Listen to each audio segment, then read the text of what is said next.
Hi there, my name's Mike, and I'm gonna show you how I made this here loop-de-loop, which I thought was spelled loop-de-loop, like L-O-P-Y, but apparently not. Cool. So, first things first, what is it? What's a loop-de-loop?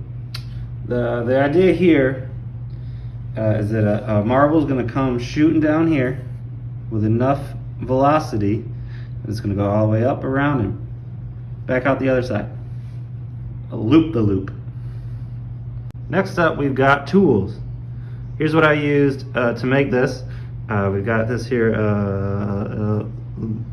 measuring stick, glue gun, scissors, some string, Sharpie marker, tape, and then the cardboard, of course. And now, the process. I'm gonna walk you through what I did to make this here loop-de-loop. So the first thing I did was draw out my loop, but I didn't like that loop, so I drew out another one that was a little more round. Next thing I needed to do was figure out how long I needed to make the track to wrap around the loop.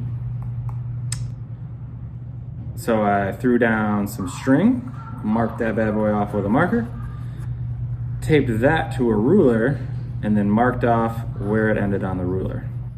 So this is where things get maybe a little complicated.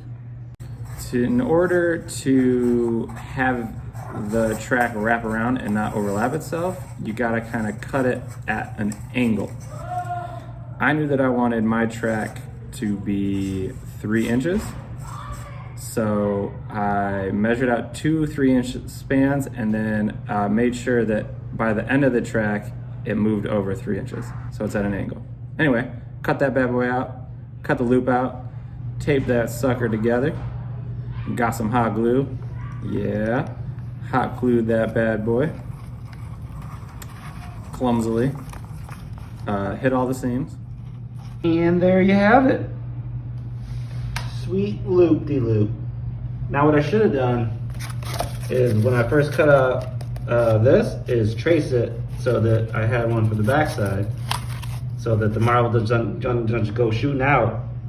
But I didn't, but you can and should.